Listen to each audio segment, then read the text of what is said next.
네, 여러분 안녕하세요. 뉴스입니다. 윤석열, 이름만 들어도 징글징글하고 얼굴만 봐도 짜증난다는 분들 참 많으십니다. 앞으로 얼마나 이 윤석열의 이름과 얼굴을 접해야 하는 것일까요? 욕을 많이 먹으면 오래 산다는데 이거 오래 살까봐 그 부분도 심히 우려가 됩니다. 단 하루도 거르지 않고 모든 언론의 지면을 덮고 있는 뉴스가 바로 윤석열 욕설 뉴스입니다. 벌써 며칠째인지 모르겠습니다. 윤석열은 분명 지난 대선 당시에 이런 말을 했지요. 특권과 반칙이 난무했다. 언론의 비판을 가짜뉴스라고 비판했다라며 문재인 정부를 비판했습니다. 물론 실제로 언론의 비판이 아닌 가짜뉴스가 많았던 시기가 문재인 정부 시절이었죠. 자, 그런데 지금은 상황이 어떻게 됐을까요? 윤석열의 욕설을 있는 그대로 국민의 알 권리를 위해 보도한 언론사를, 그것도 자신들에게 우호적이지 않은 언론사만을 특정해서 온갖 압박으로 또는 언론 탄압으로 옥죄고 있습니다. 윤석열은 자신의 욕설 파문을 감추기 위해서 언론의 조작으로 몰아가고 있습니다. 과거 그 어떤 정권에서도 일어나지 않았던 일들이 일어나고 있는 것이죠. 검찰공화국이 군부 독재보다 더 위험하다는 것을 너무나도 잘 보여주고 있습니다. 윤석열의 대통령실은 이번 욕설 보도를 국면 전환하기 위해서 이제 대놓고 MBC 박성재 사장에게 보도 경위를 설명하라면서 질의서를 보냈다고 합니다. 이에 MBC는 최고 권력기관이 언론사 사장에게 질의서를 보낸 것은 매우 이례적인 일이다라고 순화해서 말했지만 이건 권력이 질의서를 빙자해서 언론을 신문하고 겁박하고 있는 것으로밖에 보이지 않습니다. 질의서에는 총 6가지 문항이 있었는데 MBC가 원칙에 부합한 보도를 했는지 확인하겠다는 거였다고 합니다. 그 문항에는 전문가도 해석하기 어려운 발언을 어떻게 해석했느냐, 사실 확인을 위해서 어떠한 절차를 거쳤느냐, 그러면서 잘못 보도한 내용을 사실이 아님에도 확대 재생산했다고 적었다고 합니다. 또한 사실 확인을 위한 노력 없이 이루어진 보도로 동맹관계가 훼손되고 국익에 심대한 타격을 입었다고도 적었다고 합니다. 이에 MBC는 질의 형태를 띠긴 했지만 강한 항의와 추궁의 형태로 보인다라고 말했습니다.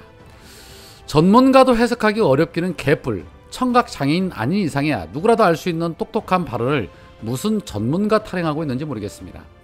언론의 자유를 보장해야 한다고 대선 기간 내내 주구장창 떠들어대던 윤석열이 이렇듯 자신의 잘못을 덮어쓰기 위해서 언론의 자유는 개나 줘버리고 언론사를 향해 거침없이 겁박하는 살벌한 정국이 이어지고 있는 것입니다. 야당 대표도 전직 대통령도 민주인사 누구라도 이제는 언론사까지 수사권 가지고 있으면 누구라도 다 털어버리겠다는 윤석열식 국정을 보여주고 있는 것입니다. 이런 방식으로 몇십 년 동안 얼마나 많은 사람들이 고통받고 억울했을까 하는 생각이 들면서 길게 가면 정말 큰 사단 나겠다 싶습니다. 자신의 잘못을 남에게 덮어 씌우는 짓을 아무렇지 않게 하고 있는 이 모습 속에서 오히려 이런 윤석열의 민낯이 더 빨리 드러나게 된 것은 잘된 일이다 라고도 생각됩니다. 취임 초에는 탄핵에 대한 발언이 조심스러웠지만 이제는 탄핵 여론이 과반 이상인 상황이기 때문에 오히려 윤석열의 이러한 행태는 더 잘된 일이다 라고 생각됩니다. 자, 그런 가운데 윤석열이 이번 미국 방문에서 바이든과 48초 인사만 나누고 아무것도 얻지 못하고 외교 참사를 빚으면서 국민의 비판이 따가운 가운데 KBS가 단독 보도로 이런 보도를 했습니다. 펠로시 의장을 패싱한 이후에 미국이 인플레 감축법으로 우리나라 자동차에게만 보조금을 지급하지 않기로 한 부분에 대해서 이 윤석열 정부에서 수십억 원을 들여 미국의 로비 업체들까지 고용을 해놓고 인플레 감축법에 대한 아무런 정보를 얻지 못했다는 그런 내용입니다. 외교부가 고용한 이 대미 자문회사 로비업체 5곳에 무려 23억 원이 넘는 예산으로 미 의회 관련 사항이나 또는 법안이나 제도에 대한 자문을 받는 계약을 맺고도 정작 인플레 감축법에 대한 동향 보고를 제대로 받지 못해서 아까운 국민 세금만 날렸다는 것입니다. 외교부는 국회 대면 보고에서 인플레 감축법이 7월 27일 공개될 때까지 전혀 몰랐고 자문회사를 통한 동향 파악도 못했다라고 인정을 했습니다. 결국에는 미 의회 동향에 대한 일반적 보고는 받았지만 정작 우리 피해가 우려되는 인플레 감축법에 대해서는 상세히 보고받지 못한 셈이 된 것입니다. 이런 걸 보고 우리가 명신외교라고 합니다. 5곳이나 계약을 체결해 놓고도 미 의회에서 어떤 일이 벌어지고 있는지 전혀 몰랐다는 이 윤석열 정부의 수준, 이 정도면 박진 외교부 장관 해임 건의안은 너무나도 당연했던 것이고 그 책임을 윤석열에게도 물어야 되는 것입니다. 윤석열이 현재 자신의 욕설 발언을 보도한 방송사 때문에 동맹이 위협을 받고 또 국익에 해를 끼쳤다고 프레임을 만들고 있는데 정작 국익을 해치고 있는 자들이 누구인지 묻지 않을 수 없는 대목입니다. 이거는 정치적으로 진보 보수의 문제가 아니죠. 국민 세금으로 아무런 정보도 얻지 못하면서 바보 같은 국정 운영으로 나라가 망조가 들어가고 있는데 책임을 묻지 않는다는 거 말이 안 되는 것입니다. 그리고 행여 KBS가 또 이러한 보도로 인해서 국익을 해쳤다는 이유로 고발을 당하는 건 아닐지 모르겠습니다. 하도 말입니다. 상식 밖의 일들이 수시로 벌어지는 정부라서 뭘 해도 걱정이 됩니다. 총체적 난국이라는 말도 부족한 듯 싶습니다. 자, 그런 가운데 한덕수 부총리가 현재 아베 국장에 참석하기 위해서 일본에 방문 중인데 이 자리에서 카멜라 해리스 미국 부통령을 만났다고 합니다. 이 자리에서 한덕수는 미국의 인플레 감축법에 대한 차별적 요소에 대해서 우려하는 목소리를 냈고 이에 해리스 부통령은 한국 측의 우려를 잘 알고 있다.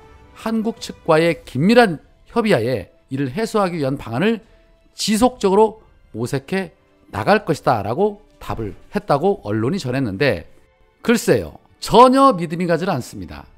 그리고 외교는 윤석열이 나서서 해야 하는 분야 아닙니까? 총리가 외교에 나서서 이런 일을 할 정도라면 굳이 대통령이 필요할까 싶습니다.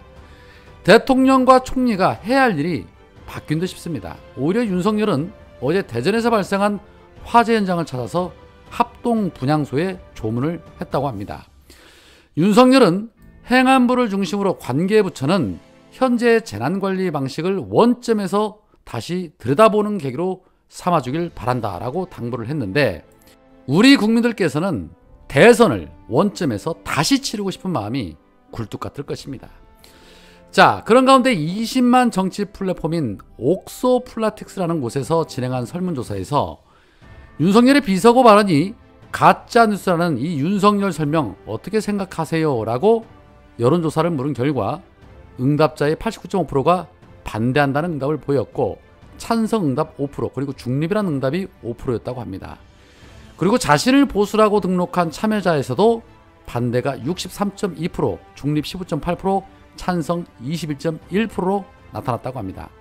길게 말하면 입 아픕니다. 끌어내리는 길만이 살 길인 듯 싶습니다. 오늘은 여기까지입니다. 고맙습니다.